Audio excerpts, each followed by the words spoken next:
다음에는 어떤 사람을 뽑지 말으라고 그랬냐면, 눈을 봤을 때 눈에 살기를 느낀다. 눈이 너무 날카롭게 빛이 나서 살기를 느낄 수 있는 그런 눈빛을 가지고 있는 사람은 뽑지 말아라 하는 이야기를 했습니다. 두 번째는 코가 이렇게 삐뚤어진 사람, 코가 이렇게 뭐 굽었다든가 삐뚤어졌다든가 하는 사람은 또한 뽑지 말아라, 그런 얘기를 한 적이 있습니다.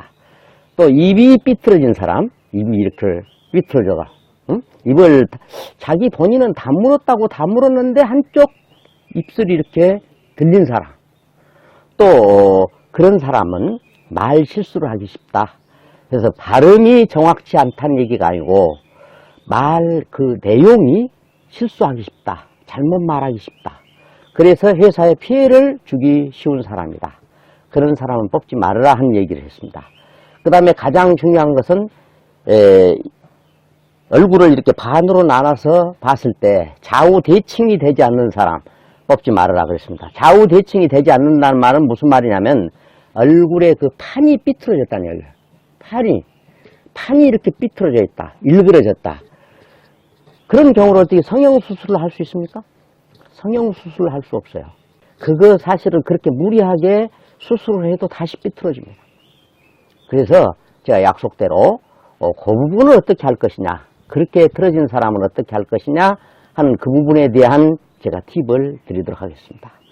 그것은 우리의 그 사실은 심상에 대한 표현이에요. 코가 삐뚤어진다든가 입이 삐뚤어진다든가 얼굴 판이 삐뚤어진다고 하는 것은 우리의 그 마음, 잠재적으로 가지고 있는 그 마음 판이 이렇게 뭔가 비정상적이다, 비틀어져 있다, 그런 겁니다. 또 눈이 날카롭게 이렇게 그 살기를 띤 그 눈도 마찬가지인 거죠.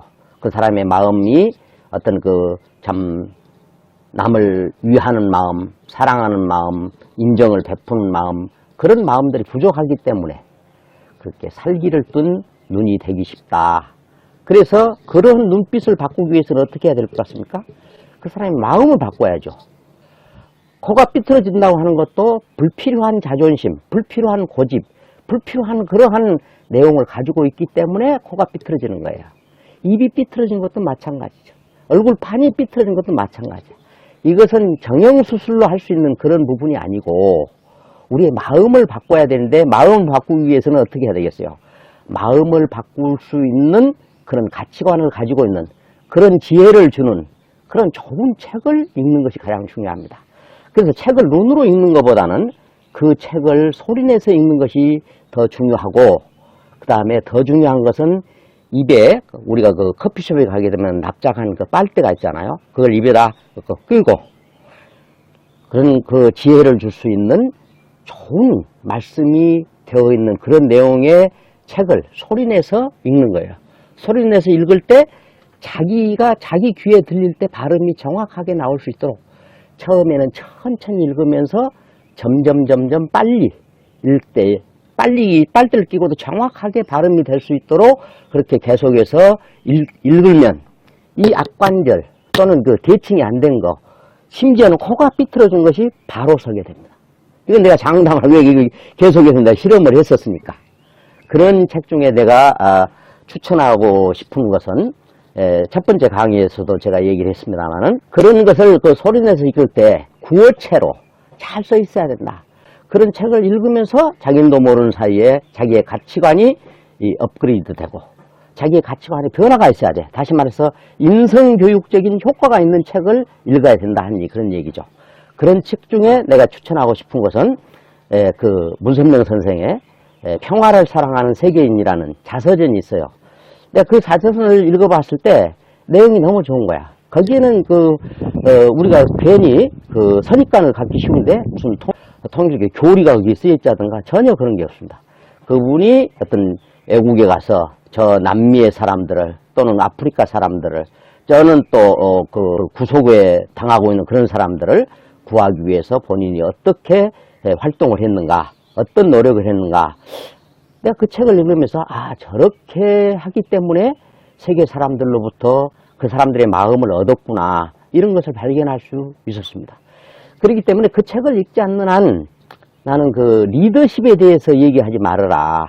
리더십에 대해서 논하려면 적어도 그 책을 한번 읽어보고 나서 리더십이라는 거 이런 것이다 하는 얘기를 해야 된다고 나는 생각을 합니다. 그래서 저는 참 내가 객관적으로 내가 많은 자서전을 읽어봤지만 구어체로 잘 썼고 또 최고의 그 작가들이 어휘 선택을 잘 해가지고 잘 쓰여진 책이더라 하는 것이고, 그런 책이 싫다면 성경은 구어체로 좀 읽기에는 참 부족하지 않나 이런 생각합니다. 그거보다는 아마 구어체로 잘 쓰여진 목사님의 그 설교집이라든가 또는 강연집이라든가 이런 것을 읽는 것도 아마 괜찮으리라 이렇게 생각합니다. 다시 말씀드립니다만은 이렇게 참 빨대를 끼고 천천히 읽으면서 빨대를 끼었음에도 불구하고 소리가 정확하게, 발음이 정확하게 들리는 것으로 처음에는 그렇게 끼고 책을 읽으면 사실은 10분만 해도 여기가 아파요. 그렇기 때문에 처음에는 5분, 10분, 15분, 30분 이렇게 하면서 한 6개월 정도를 한번 정성 들여서 여러분이 참 좋은 책을 빨대를 끼고 열심히 읽어본다면 자기가 새삼스럽게 느낄 수 있습니다. 이 콧대가 빨아지고 입이 발라지고 대칭이 균형이 잡히구나 하는 것을 우리가 느낄 수가 있어요. 그렇기 때문에 내 말이 안 맞는지 확인해 보려면 그런 것을 실천하기 전에 자기 얼굴을 먼저 한번 찍어보세요. 찍은 다음에 쭉 실천한 다음에 6개월 후에 다시 한번 그 사진을 찍어보라고. 그럼 내 말이 맞는지 안 맞는지 알게 될 것입니다.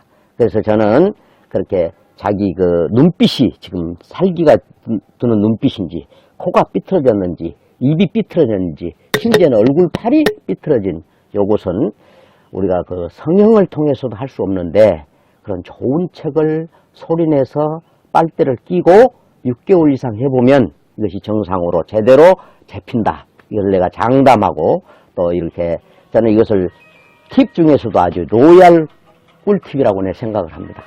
자, 오늘의 강의는 여기까지 하겠습니다. 감사합니다.